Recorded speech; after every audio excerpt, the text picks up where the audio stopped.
Okay, I'm gonna give you the last part in about half an hour and give you about half an hour to do the exam. Хорошо, я последнюю часть вам расскажу за полчаса и еще полчаса потратим на экзамен.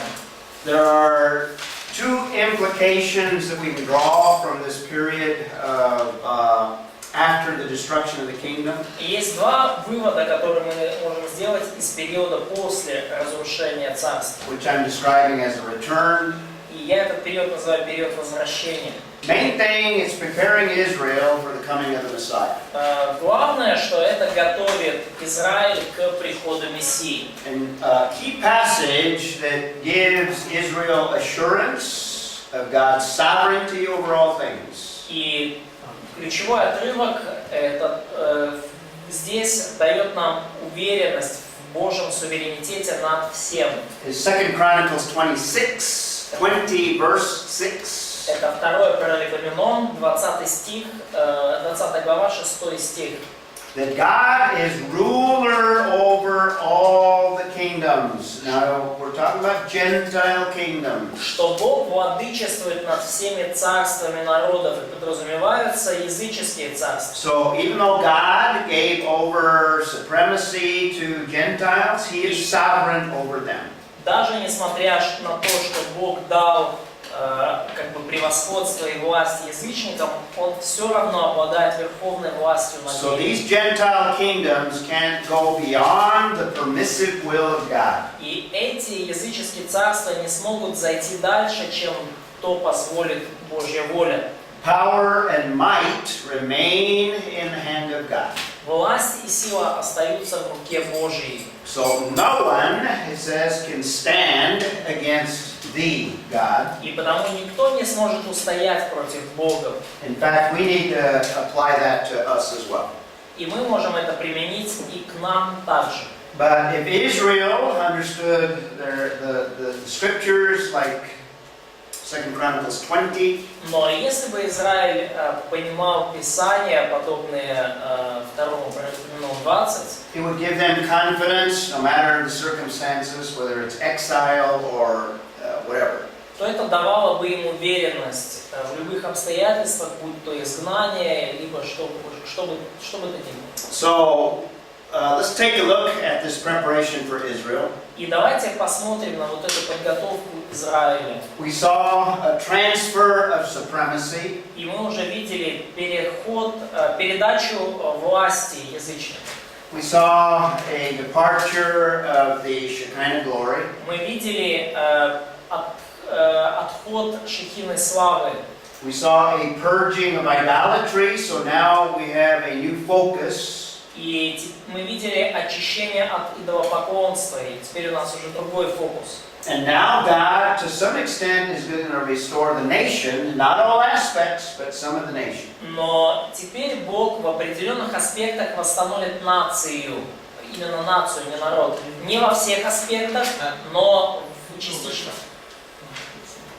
Передача власти первый, уход Шехины славы, очищение от идолопоклонства и восстановление нации. Okay. Частично сколько. Let's look at those aspects of restoration. И давайте посмотрим на эти аспекты восстановления. Turn to Ezra. Откройте, пожалуйста, книгу Ездры. And we may not have time to look at every one of these. Ezra chapter 1. И у нас может не быть времени все это смотреть, но откроем Ездры первую главу. But I'll give you the scriptures that refer to the rest of them if it looks like it's running out of time here.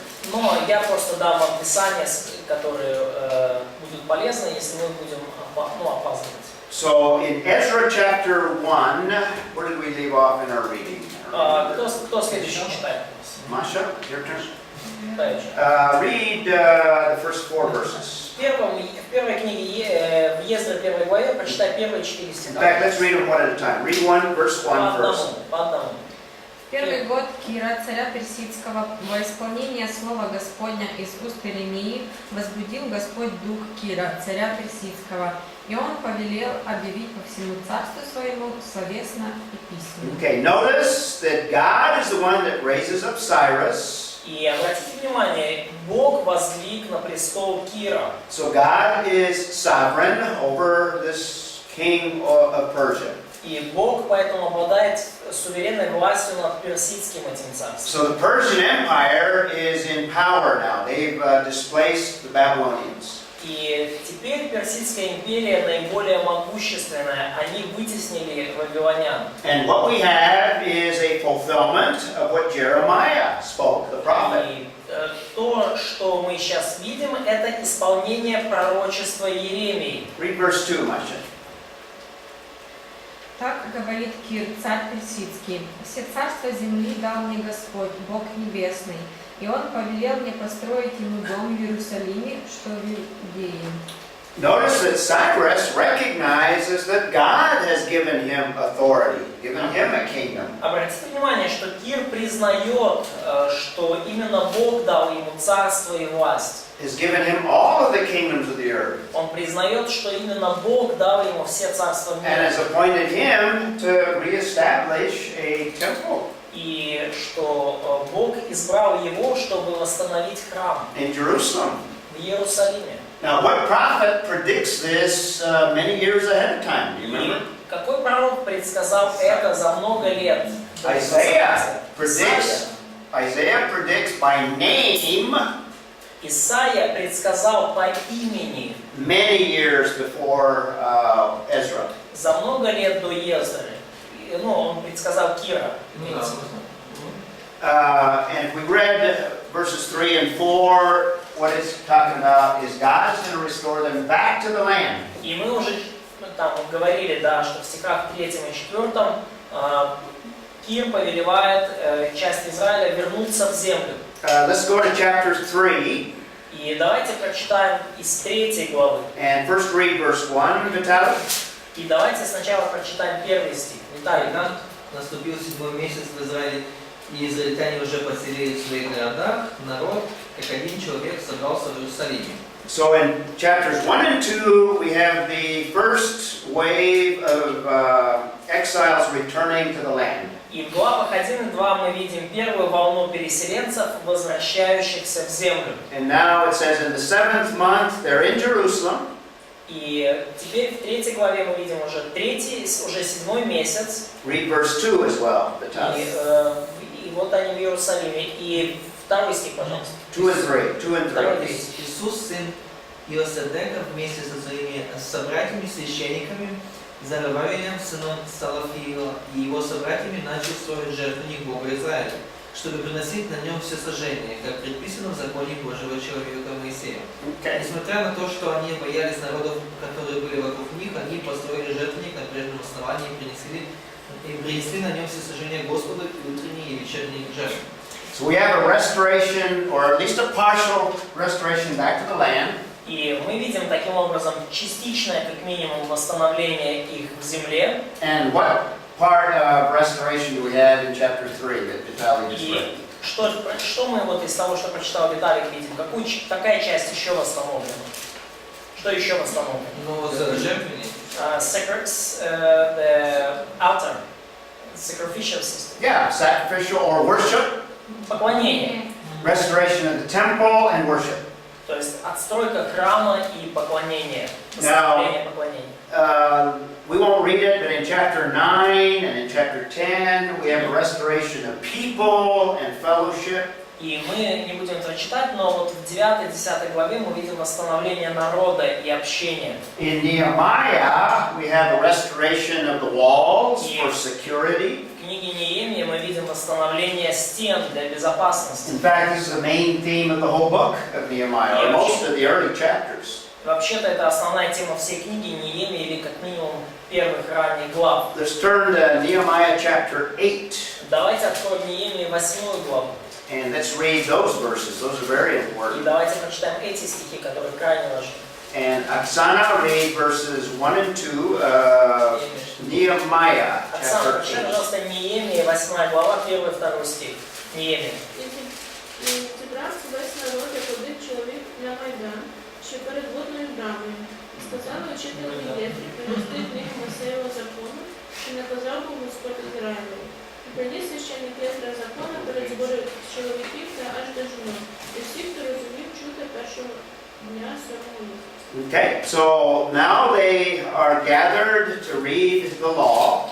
И вот они все собрались, чтобы читать закон. Galia, do you want to read 8 and 9? Same chapter, same chapter. Прочитай, пожалуйста, в той же главе стихи 8 и 9. І читали книзі у Божому законі виразно, і вияснювали значення, і робили зрозумілі читане. І сказав намісник Неемія, і священник учитель Єздра і Левиту, що вияснювали народові до всього народу. День цей святий для Господа Бога вашого. Не будьте в жалобі, не плачте, бо плакав увесь народ, як почув слова закону. Okay, so now the word is expounded and taught.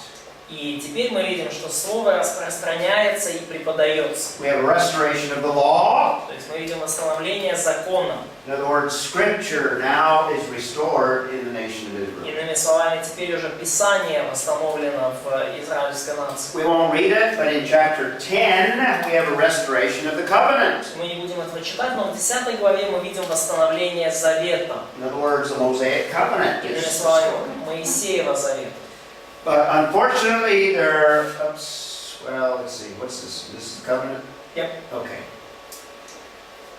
We also see that, let's see, we have the restoration under Nehemiah, or Zerubbabel and Ezra, Zerubbabel and Ezra, and the period of silence. and now we have a period of silence, which is about 400 years. И далее у нас после Зарававеля, Ездра и Неемии период молчания, практически 400 лет. And what we have is the Jewish people. There are still Jews that did not return to Jerusalem. И что мы видим? Есть еще много евреев, которые не вернулись в And we Иерусалим. have Jews all over the world. И мы видим евреев, рассеянных по всему миру. The Jewish diaspora. Еврейская диаспора. Now that's going to be important because that's going to help to prepare the rest of the world for Messiah. И это будет важно, поскольку поможет подготовить остаток мира, остальной мир к приходу Мессии. So we have a preparation of Israel, И мы видим подготовку Израиля. and now God is going to begin the period of the Gentiles that'll set the stage for the preparation of the world. И теперь Господь начинает время язычников, чтобы приготовить мир к приходу Мессии. And we touched on this already, so very rapidly, we just have the dates of Babylon, Мы уже Persia, этого касались, вот империи, вот даты их правления. and these are the empires that we looked at, the beginning of the times of the Gentiles. Империи, которые мы рассматривали, это начало периода язычников. And we talked about, what happened here? The names are gone, but Babylon, Medo-Persia, Greece, Rome. Ну, мы уже говорили, да, Вавилон, Медоперсия, Греция, Рим. These are the dates for the exile, Вот это даты и изгнания. 586, 87 586, 587. to 536. This is the beginning of what we have in Ezra. Это начало вот этого как возвращения с Ездра. Israel remains in the land until 70 AD. И Израиль оставался в земле до 70-го года. And then we have 2,000 years, and then we have a break of И time у here. нас есть далее перерыв на 70 лет. They're back in the land in И мы 1948. видим, что Израиль вернулся в землю в 1948. Still the times of the Gentiles. И все еще продолжается время язычников. Oh, there they are. Okay. And God now will prepare the world. И теперь Бог начнет готовить мир. And the New Testament describes this preparation as coming in the time or the fullness of time. И Новый Завет описывает приход Мессии как приход в полноте, когда пришла полнота времени. And that's where I get the idea that all of the Old Testament is preparing all of humanity for the coming of Messiah. That's the most important event. И вот откуда я беру эту мысль, что весь Ветхий Завет описывает подготовку мира к приходу Мессии, к самому важному событию. So Galatians 4, verses 4 and 5 speak of this fullness of the times. Галатам 4, 4, 5 стих говорит именно об этой полноте времени. In that time, when God has prepared everything, then the Son comes. В это время, когда Бог все приготовил, Сын Божий, Он придет на землю. Born of a woman, Рожденный от жены, not a man. от женщины, не от мужчины. Seed of the woman, from Он Genesis является 3:15. семенем жены, как указано в Бытии 3 главе 15. All the way from Genesis 3:15, now we have the fulfillment of Genesis 3:15, or the beginning of the fulfillment. Теперь мы видим начало исполнения Бытия 3:15. Born under the law, under the Mosaic covenant, Он рожден под законом, под заветом Моисеевым, that he may bring the ultimate redemption. и таким образом он может принести полное искупление. So the times need preparation. И вот это время нам требует подготовки. And there's a political preparation. God uses the Roman Empire to effect a political preparation. В политической части этой подготовки Бог использовал Римскую империю, чтобы приготовить мир. Messiah comes during the time that is referred to as the Roman peace, or the peace of Rome. И Мессия пришел как раз в то время, которое описывается термином «римский мир», «пакс роман». So people are not distracted by war. They can listen to the message of the Messiah. То есть люди не отвлекаются на войну, они могут слышать послание о Мессии. There's also a social preparation. И также есть социальная, общественная подготовка. Everyone speaks at least Greek. Все говорят как минимум на греческом языке. Some Jews speak Hebrew. Некоторые евреи говорят на еврейском. Some speak Aramaic. Кто-то говорит на арамейском. And there are all the other languages in other parts of the Roman Empire. И есть другие языки в других частях Римской империи. But there's one language that everybody knows, and that's the Greek language. Но есть язык, который знают все, и это греческий язык. And God uses that language to be the instrument of the New Testament. И Бог использует этот язык, чтобы он был инструментом в Новом Завете. So there's a social preparation. Это социальная подготовка.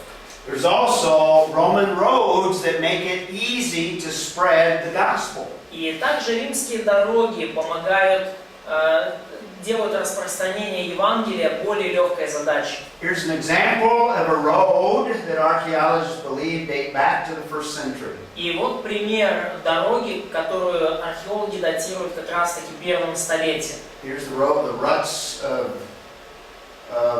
carts and vehicles that were used in that time. Ну вот это вот дорога, по которой повозки и тележки того времени ездили. Just the example of what was produced by the Roman Empire Вот пример того, что могла делать Римская империя. in the city of Philippi. И это в городе Филиппы.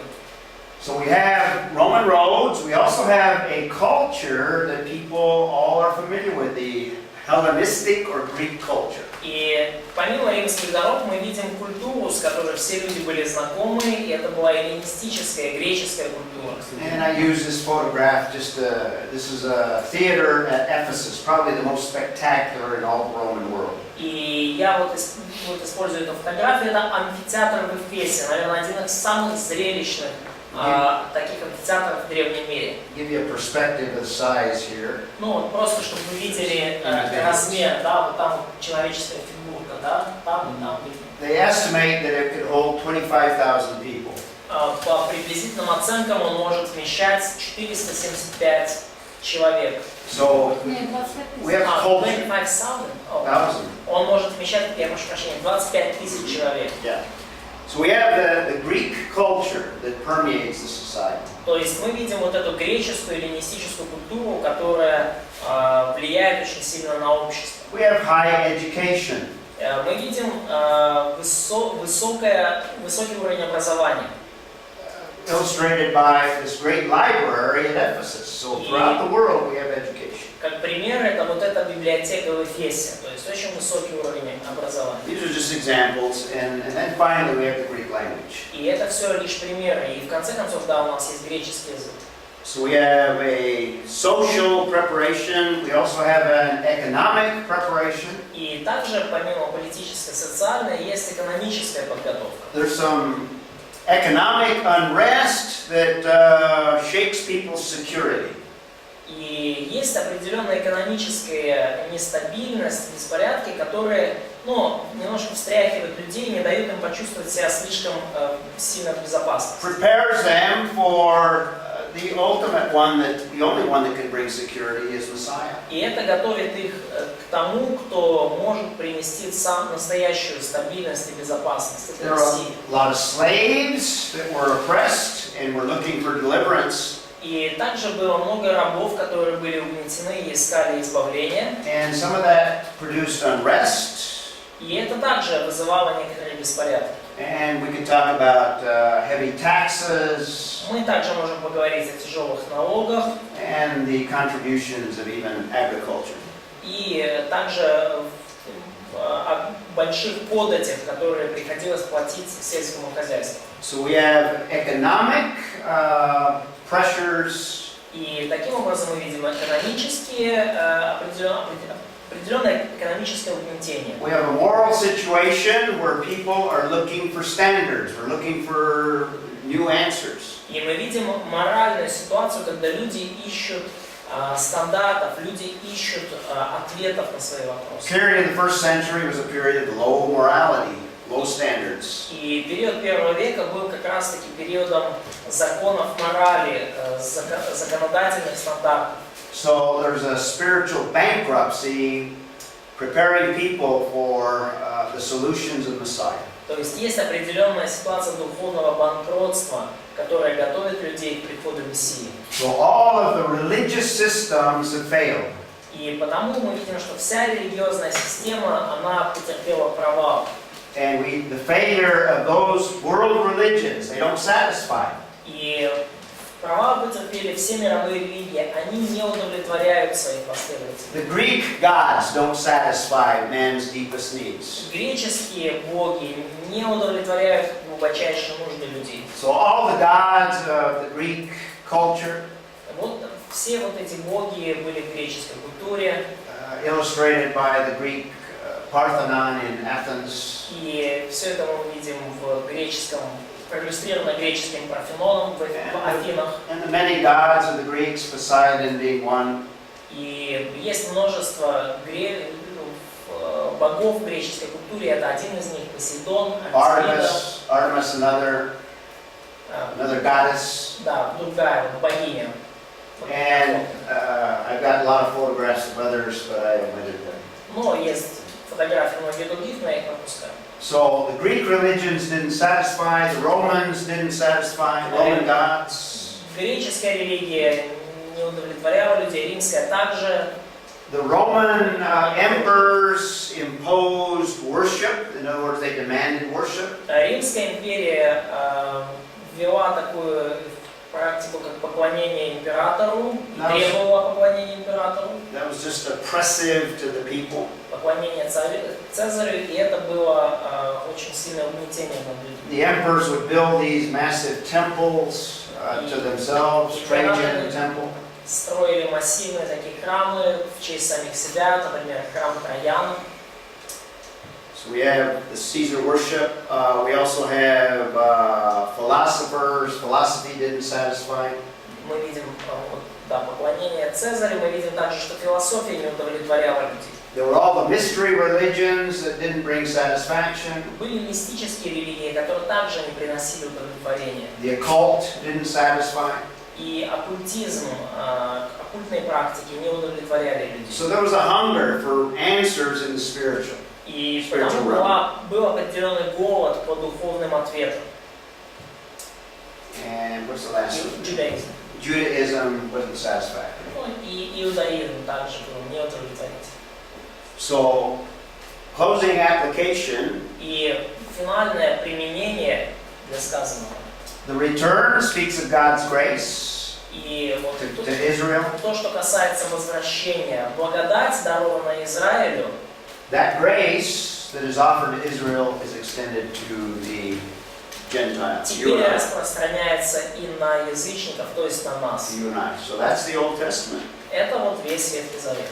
We've seen creation being foundational to everything. Мы увидели, что сотворение является основанием для всякой вещи. We see the fall doing damage to that creation. Мы видим, что грехопадение принесло ущерб всему творению. Rest of world history affected by the sin of man. И остаток мировой истории, он находится под влиянием человеческого греха. God judges sin, and we have the first judgment, the Genesis flood. Мы видим, что Бог осудил грех, и мы видим первый суд, совершенный Богом, это потоп. Foundational to all the way that God is going to deal with sin. He's going to separate sin out throughout world history. И это основание для того, как Бог будет поступать в отношении греха и в дальнейшем истории Он будет отделять грех. We have the scattering of the peoples, forming nations. Мы видим рассеяние народов и формирование наций. Out of the nations, God selects one man, Abraham.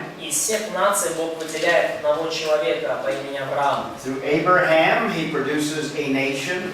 И через Авраама Бог производит отдельную нацию. God uses that nation to build a kingdom. И Бог использует эту нацию, чтобы установить царство, построить We царство. just saw the kingdom collapse and the kingdom be destroyed. Как мы увидели, это царство распалось и было уничтожено. And it prepares the way for the coming of Messiah. И теперь там готовится путь к приходу Мессии. Most important event of all of world history. И это самое важное событие всей мировой истории. Coming of Messiah. Приход Мессии. Unfortunately, Israel rejected their Messiah. И, к сожалению, Израиль отверг своего Мессию. God reaches out to the nations, and the gospel goes out to the nations. И Бог достигает тогда другие нации, и Евангелие идет в другие народы и нации. Ukrainians and Russians and all peoples now can respond to the gospel of Jesus Christ. Украинцы, русские, все другие нации теперь могут ответить на Евангелие Иисуса Христа. But eventually, after the church age, Messiah is going to return and establish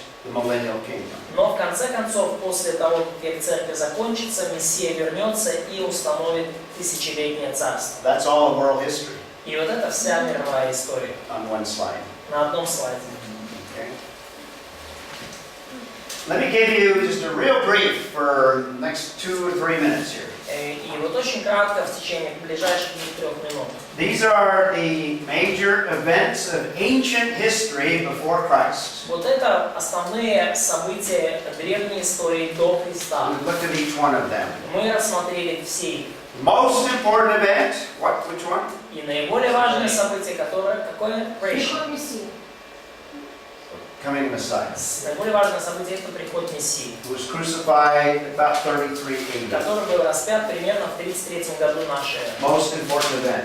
Наиболее важное событие. And he established a church, which we may say is a series or a period of time, but we'll view it as an event. И Бог установил церковь, и это можно увидеть как серию событий во времени, но мы просто рассмотрим как одно событие. These are the most important events of the New Testament. И это наиболее важное событие Нового Завета.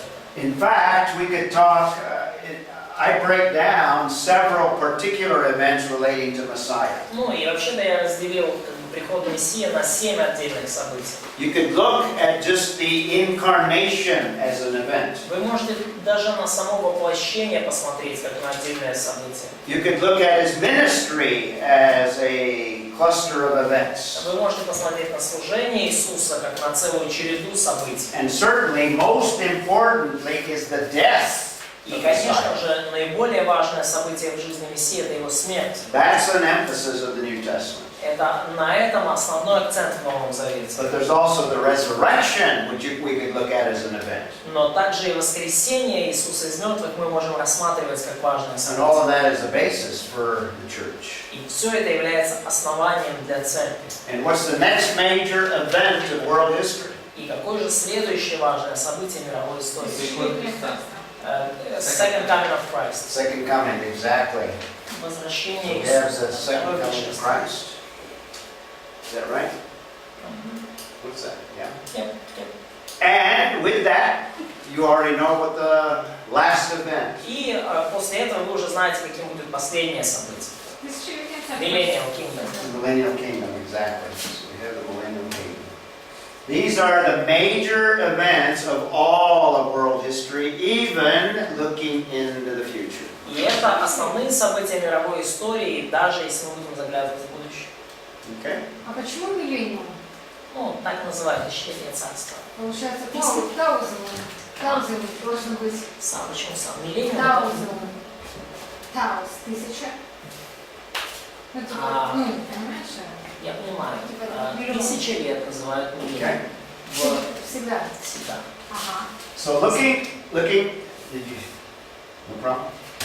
Looking at the same timeline, looking at it more in terms of eras of time or periods of time. И давайте вот посмотрим еще раз на другую диаграмму, вот как эры во времени.